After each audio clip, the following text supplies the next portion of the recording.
As protests spread across Iranian cities, chants rising against clerical rule, and images of defiance flooding social media, one country has chosen caution over commentary: India. New Delhi has avoided openly backing Iranian protesters. It has not called for regime change.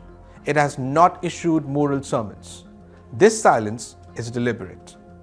Because for India, the real question is not whether Iran's Islamic regime survives.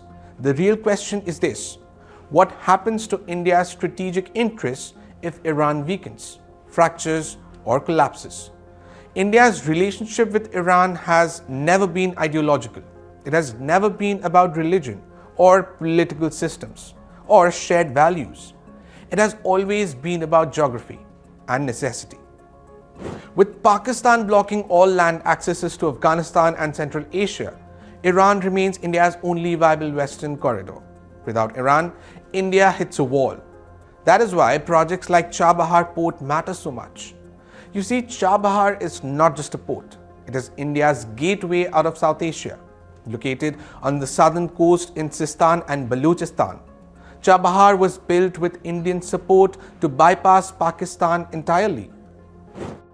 From this port, India's planned road and rail links into Afghanistan and further into Central Asia. Today, India operates the Shahid Behishti terminal at Chabahar. This is strategic access India simply cannot afford to lose. Any prolonged instability in Iran, any regime collapse followed by chaos, puts this entire connectivity plan at risk. So, does trade explain India's caution? Not really. On paper, India-Iran trade looks modest. Bilateral trade stands at roughly $1.3 to $1.7 billion, barely 0.1% of India's global trade. India exports basmati rice, pharmaceuticals, and agricultural goods. Imports are limited. Dry fruits, some chemicals. Oil imports, virtually zero, choked off by sanctions. But trade figures miss the point. There is another reason India is watching Iran nervously. That's security. Iran has never joined Pakistan's anti-India axis.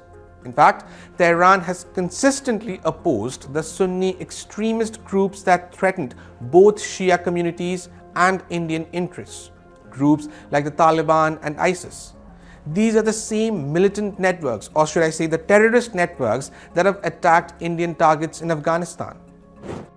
The same networks Pakistan has used as strategic assets.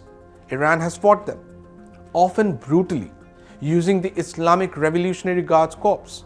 As the world's largest Shia majority power, Iran has acted as a counterweight to Sunni extremism across West and Central Asia. If Iran weakens, Pakistan influence grows. If Iran collapses, the balance tilts simply. Now consider the nightmare scenario for New Delhi: a weakened Iran, or worse, a regime collapse followed by prolonged instability. That vacuum will not stay empty. It will be filled by Pakistan-backed actors, by extremist groups, or by external powers with far deeper pockets. Which brings us to China.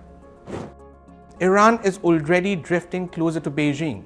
In 2021, Iran and China signed a sweeping 25-year strategic cooperation agreement. It was a signal. Since then, the numbers have spoken loudly. In 2024-25, China became Iran's largest export destination. Over $14.5 billion in Iranian exports, mostly oil and gas, flown to Beijing. As Western sanctions tightened, Iran leaned harder on China. Discounted oil, infrastructure projects, political cover, dependence deepened. With money, with investment, with security assistance, a weaker Iran could end up even more dependent on Beijing, shrinking India's already limited strategic space. For New Delhi, this is a long-term loss. You see, India is not betting on regimes, it is betting on stability.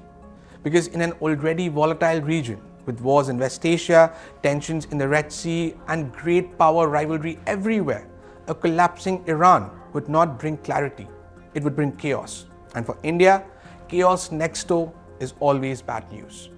This is Rajashish Kanjalal for India Today Global.